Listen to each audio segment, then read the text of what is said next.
आप सभी को राधे राधे, जय श्री कृष्णा। दोस्तों, आज की यह लीला कथा उत्तर प्रदेश से दीप्ति जी ने हमारे साथ शेयर की है। दीप्ति जी एक लड्डू गोपाल भक्त है और कुछ समय पहले ही वो लड्डू गोपाल को लेकर आई थी। अपने घर में बाल गोपाल को विराजित करने के बाद काफी समय तक जो है दीप्ति जी कहती है वो परेशान रही, क्योंकि उन्हें अनुभूतियां नहीं होती थी, न ही लड्डू गोपाल सपन में दिखाई देते थे। जब वो सभी लोगों से यह बात सुनती थी कि आज बाल गोपाल ने यह लीला की है, आज मेरे बाल गोपाल ने वो लीला की है, तो उनका मन भी दुखी होता था और उन्हें लगता था न जाने मेरे बाल गोपाल कब कोई लीला करेंगे, मुझे कोई अनुभूति कराएंगे। अब दीप्ति जी कहती है कि उन्होंने लड्डू गोपाल की सेवा में धीरे धीरे नियमों का पालन करना शुरू कर दिया और पूरे नियमों के साथ वो बाल गोपाल की सेवा करने लगी। अभी वो नई नई भक्त थी तो उन्हें ज़्यादा नियमों का नहीं पता था, लेकिन वो कहती है कि जैसे कि कोई विशेष त्योहार आ गया, जन्माष्टमी आई, उन पर लड्डू गोपाल को पंचामृत से स्नान कराना, बाल गोपाल को जो है नई पोशाक धारण कराना, लड्डू गोपाल को सुबह स्नान कराना, फिर उसके बाद उन्हें दूध का भोग लगाना और दोपहर को सात्विक भोजन का भोग लगाना, रात के समय विश्राम कराना। मतलब धीरे धीरे वो नियमों को सीखने लगी और बाल गोपाल की सेवा में नियमों का पालन करने लगी। तब दीप्ति जी कहती है जब उन्होंने नियमों का पालन करना शुरू किया तो उनके बाल गोपाल जो है वो जागृत हो गए और उन्हें पहली अनुभूति जो है जब लड्डू गोपाल की हुई तो वो कहती है कि मेरा मन आनंद से भर गया। एक दिन वो कहती है कि जब मैं बाल गोपाल को विश्राम कराकर स्वयं सोने के लिए गई और मैं यह सोच रही थी कि आज बाल गोपाल अगर मुझे दर्शन दे दे तो मेरा भी बड़ा सौभाग्य होगा, मुझे भी आनंद आएगा और मुझे भी पता चल जाएगा कि मेरे लड्डू गोपाल जागृत है। और दोस्तों, जब लड्डू गोपाल जागृत होते हैं तो वो हमारे मन की भावनाओं को समझते हैं, हमारे मन में क्या चल रहा है उन सब बातों को वो सुनते हैं, महसूस करते हैं और अपने भक्तों की मनोकामनाओं को पूरा करते हैं। शायद दीप्ति जी के मन की बात उनके बाल गोपाल जान गए और वो कहती है कि जैसे ही उनकी आंखें लगी उन्हें स्वप्न में एक बड़ा ही प्यारा सा मुख दिखाई दिया। छोटा सा बच्चा बाल गोपाल लड्डू गोपाल की तरह ही हाथों में बांसुरी लेकर पूरे आंगन में घूम रहा था, जिसे देखकर दीप्ति जी मुस्कुरा रही थी और वह भी दीप्ति जी की तरफ को मुस्कुरा रहा था। इस दृश्य को देखकर दीप्ति जी कहती है उनकी आंखों में आंसू आ गए और जब वह सुबह उठी तो उन्हें विश्वास हो गया उनके बाल गोपाल जो है वो जागृत हो गई है, क्योंकि जब भी हम नियमों का पालन करना शुरू करते हैं तो हमारे बाल गोपाल जागृत हो जाते हैं। दोस्तों, जिस प्रकार से कहते हैं किसी चीज को प्राप्त करने के लिए हमें मेहनत करने की आवश्यकता पड़ती है, जैसे कि हमें दूध से मक्खन निकालना है, मैं कई बार बता चुकी हूँ, तो उसके लिए हमें एक प्रक्रिया करनी पड़ती है, मेहनत करनी पड़ती है। दूध से दही बनाना पड़ता है, दही को फेंटना पड़ता है और फिर मक्खन निकालते हैं। उसी प्रकार से भक्ति में भी हम नियमों का पालन करते हैं, थोड़ी सी मेहनत करते हैं और भगवान के प्रति समर्पण भाव, श्रद्धा और सच्चा विश्वास रखते हैं तो एक न एक दिन हमारे बाल गोपाल जो है वो जागृत होते हैं और फिर हमारे साथ अपना रिश्ता अटूट करने के बाद वो अपने रिश्ते को पूरी तरह से निभाते हैं। अगर लड्डू गोपाल के जागृत होने के बाद आपसे कोई भूल भी हो जाती है तो बाल गोपाल भले ही आपको थोड़ा सा परेशान करे, आपको थोड़ा सा तंग करे, लेकिन दोस्तों वो कोई न कोई लीला रचकर आपको अनुभूति अवश्य करा देते हैं, आपको आपकी भूल सुधारने का एक मौका अवश्य ही देते हैं। अगर आप फिर भी अपनी भूल को नहीं सुधारते तो बाल गोपाल फिर से मौका देते हैं और आप तक किसी न किसी माध्यम से किसी व्यक्ति के द्वारा वो संकेत पहुंचाते हैं। दीप्ति जी कहती है उनसे भी बाल गोपाल की सेवा में भूल हुई, तब उनके बाल गोपाल ने उन्हें अनुभूति कराई। तो आइए जानते हैं उनसे क्या भूल हुई थी। वो कहती है कि उन्होंने कार्तिक मास का स्नान किया, उसके बाद अघन मास आया। अघन मास में बाल गोपाल लड्डू गोपाल की यानी सेवा की जाती है। उनकी लीलाओं के कारण अघन मास को क्रीड़ा मास भी कहा जाता है, जैसे कि अघन मास में हमारे बाल गोपाल जी ने बहुत सारी लीलाएं रची थी और भक्तों के मन को मोह लिया था। और कहते हैं अघन मास में ही हमारे श्री कृष्ण भगवान ने अर्जुन जी को गीता के पाठ यानी गीता के उपदेश दिए थे। तो इस महीने में जो है लड्डू गोपाल की भगवान विष्णु के श्री कृष्ण अवतार की पूजा की जाती है। कार्तिक मास में विष्णु भगवान, बाल गोपाल, तुलसी माता सबकी पूजा आराधना की जाती है। लेकिन अघन मास जो होता है वो विशेष रूप से फलदायी होता है। उसमें श्री कृष्ण भगवान के बाल स्वरूप की सेवा की जाती है और सौभाग्य से हम सभी के घरों में लड्डू गोपाल विराजित है, जो भगवान विष्णु का बाल स्वरूप है। श्री कृष्ण जी के रूप में लड्डू गोपाल विराजित है। तो दोस्तों यह हमारा सौभाग्य ही है। अब दीप्ति जी कहते हैं कार्तिक मास स्नान के बाद, पूर्णिमा के बाद उन्होंने लड्डू गोपाल की सेवा का जो रूटीन था वो इसी प्रकार से रखा जिस प्रकार से उन्होंने कार्तिक मास में रखा था। लड्डू गोपाल को सुबह जगाना और फिर स्नान कराना, फिर पोशाक धारण कराना और फिर भोग लगाना, इसी प्रकार से वो लड्डू गोपाल की सेवा कर रही थी। हालांकि वो अब ब्रह्म मुहूर्त में स्नान नहीं करती थी, वो यही कोई 6 बजे 6:30 बजे वो स्नान करती थी, तभी बाल गोपाल को स्नान कराती थी।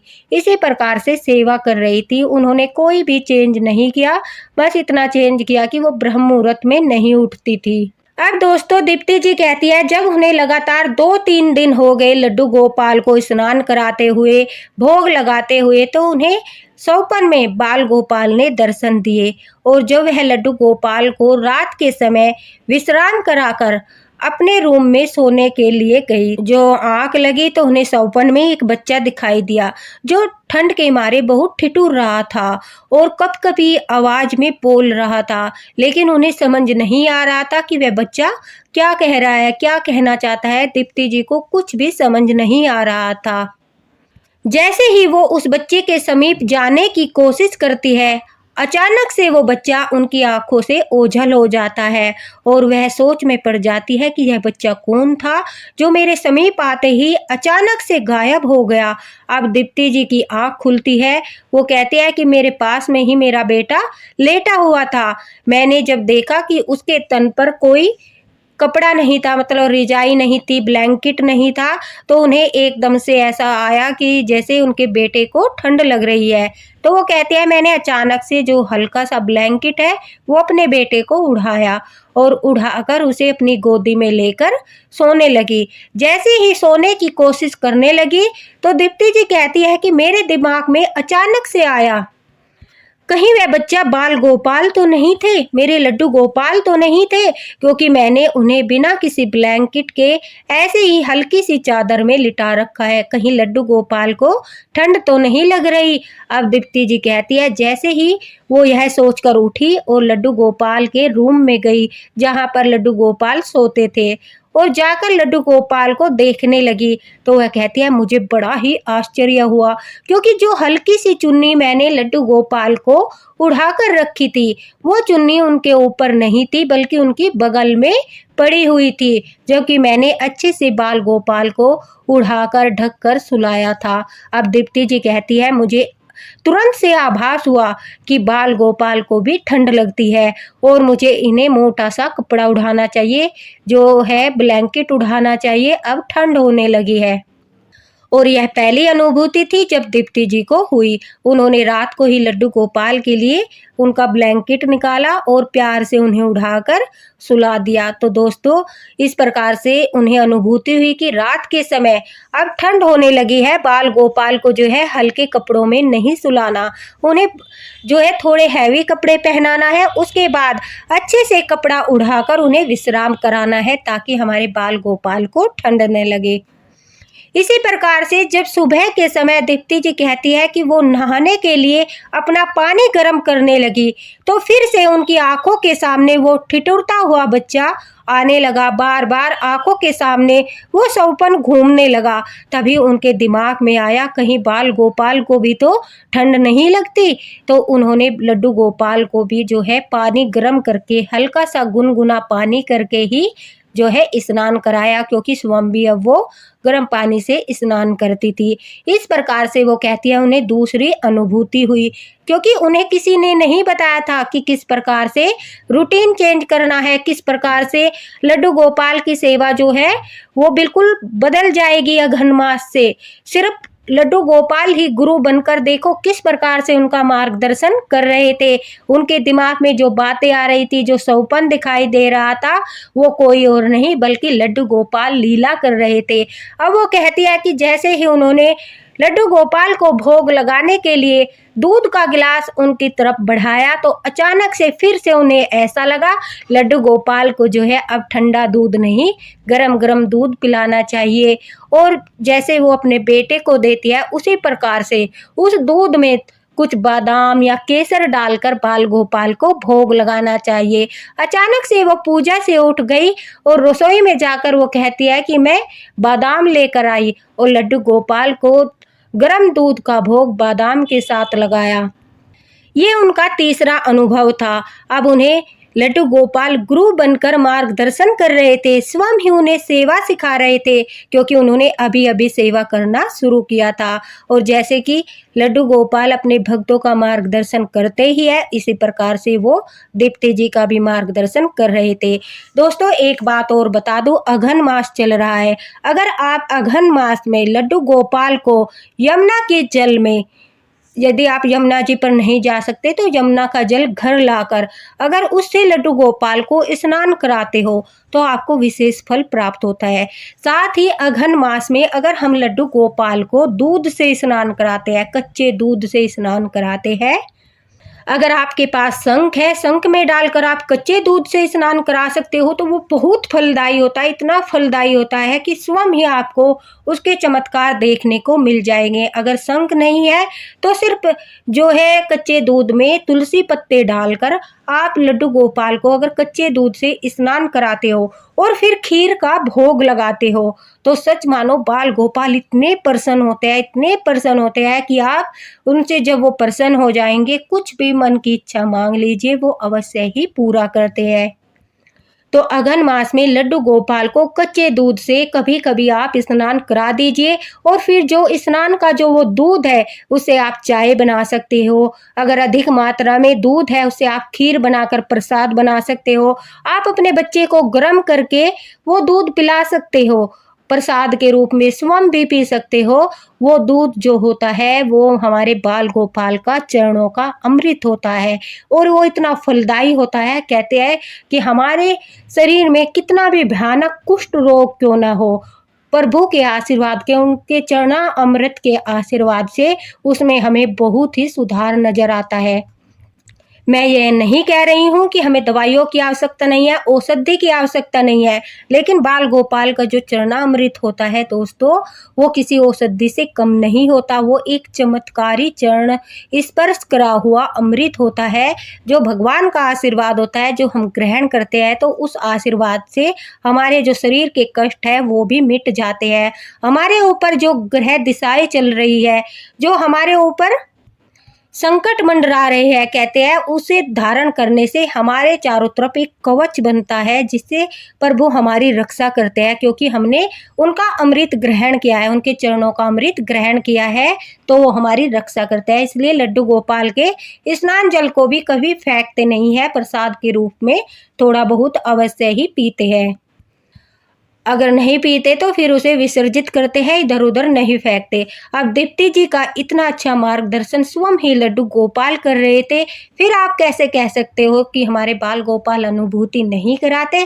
दीप्ति जी कहते हैं जब मुझे यह प्यारे प्यारे अनुभव हुए, अनुभूतियाँ हुई, और मैंने अपने बाल गोपाल की सेवा में ये सब परिवर्तन किए, तो वही बच्चा उन्हें दोबारा से सपन में दिखाई दिया। वही मुख, वही छवि, वही हाथों में जो है कंगन पहने हुए जो उस दिन उन्होंने ठंड में ठिठुरते हुए पहने थे, बिल्कुल वही छवि दोबारा से दिखाई दी। लेकिन इस बार दीप्ति जी कहती है आश्चर्य करने की बात यह थी कि इस बार वो बच्चा ठंड में नहीं ठिठुर रहा था, बल्कि मुस्कुरा रहा था, आंगन में खेल रहा था, झूला झूल रहा था और बहुत सारी लीलाएं कर रहा था। उसे देखकर उसके मुख पर एक अलग ही तेज नजर आ रहा था, जिसे पूर्ण रूप से यह प्रतीत हो रहा था कि यह हमारे बाल गोपाल आंगन में खुश होकर खेल रहे हैं। अब सुबह जब वो उठी तो वो कहती है कि उन्हें याद आया कि कुछ दिन पहले यह बच्चा मुझे ठिठुरता हुआ दिखाई दिया, लेकिन जैसे जैसे मैंने सेवा में परिवर्तन किया तो मुझे यह बच्चा खुश और आंगन में खेलते हुए दिखाई दिया। तो दोस्तों अपनी सेवा में अब जो है ये बदलाव कर लीजिए। अब बाल गोपाल को जो है सुबह 8 बजे तक जगाइए, 8 बजे तक जगाइए, क्योंकि ठंड होने लगी है। 8 बजे तक जगाकर उन्हें हल्के गुनगुने पानी से स्नान कराइए। स्नान के पानी में तुलसी पत्ता डालिए या थोड़ा सा केसर डाल लीजिए। जब बाल गोपाल को दूध का भोग लगाओ, वो हल्का सा गुनगुना करके उसमें हल्दी डाल लीजिए। हल्दी नहीं डालते तो केसर डाल लीजिए, केसर नहीं डालते तो दूध के साथ बादाम का भोग लगाइए। अब लड्डू गोपाल के लिए आप बेसन के लड्डू या कुछ भी उनकी मनपसंद चीजें बनाकर रख सकते हो। दोपहर के समय भी आपको बाल गोपाल को ठंडे भोजन का भोग नहीं लगाना है, उन्हें गरम गरम भोजन का भोग लगाना है। सब रूटीन चेंज हो जाएगा। रात के समय उन्हें गर्म कपड़ों में सुलाना है, ब्लैंकेट में सुलाना है। दिन में उन्हें साधारण पोशाक नहीं पहनानी है, उन्हें ऊन के वस्त्र पहनाने हैं, गर्म कपड़े पहनाने हैं। जैसे हमारे बच्चों के प्रति हमारा सारा रूटीन चेंज हो जाता है, उसी प्रकार से लड्डू गोपाल के प्रति भी सारा रूटीन चेंज हो जाता है। अब दीप्ति जी कहती है इस अनुभव के बारे में जब उन्होंने अपनी सखी से बात की तो वो कहने लगी, अरे सखी, तुम्हें नहीं पता था लड्डू गोपाल की तो अघन मास से जो सेवा होती है वो बदल जाती है। उन्हें गर्म पानी से स्नान कराया जाता है, गरम गरम चीजों का भोग लगाया जाता है, गरम वस्त्र पहनाए जाते हैं। और देख तेरा सौभाग्य, तुम्हें स्वयं लीलाधर ने लीला करके सारी चीजें समझा दी। तुम्हें तो पूछने की भी आवश्यकता नहीं पड़ी, स्वयं ही अनुभूति कराते गए, तुम्हें सिखाते गए। इसी तो लिए तो कहते हैं जो हमारे श्री कृष्ण भगवान है उनसे बड़ा गुरु कोई नहीं है। जो अर्जुन को युद्ध में इतने बड़े बड़े गीता के उपदेश दे सकते हैं, क्या वो अपने भक्तों को सेवा नहीं सिखा सकते? दोस्तों वो किसी न किसी माध्यम से आप तक हर मार्गदर्शन पहुंचाते हैं, हर बात पहुंचाते हैं और किसी न किसी माध्यम से हर जो समस्या का समाधान आप तक पहुंचाते हैं, संकेत भी देते हैं, अनुभूति भी कराते हैं, दर्शन भी देते हैं। लेकिन कभी कभी आप समझ नहीं पाते, तो इसलिए हर चीज को बड़े ही ध्यान से सोच समझकर करना चाहिए। सचमुच दीप्ति जी बहुत सौभाग्यशाली है कि उन्होंने लड्डू गोपाल की इतनी सारी लीलाएं एक साथ में अनुभव की। साथ ही साथ उन्होंने बाल गोपाल ने जो मार्गदर्शन किया वो भी सब भक्तों के साथ शेयर किया, यह भी बड़ी खुशी की बात है।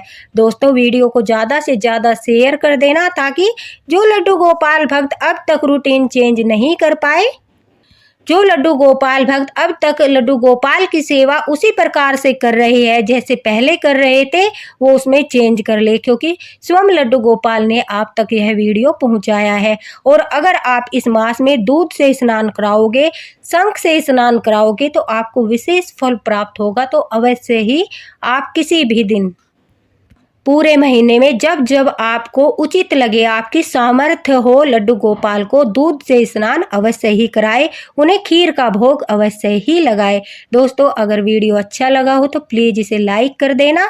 फिर मिलते हैं एक नए वीडियो के साथ, एक नए मार्गदर्शन के साथ। जब तक ठाकुर जी की कृपा आप पर बनी रहे। राधे राधे, हरे कृष्णा। मेरे चैनल को दोस्तों फॉलो कर लीजिए ताकि सभी वीडियो आप तक पहुँचे। हरे कृष्णा। बाके बिहारी की जय।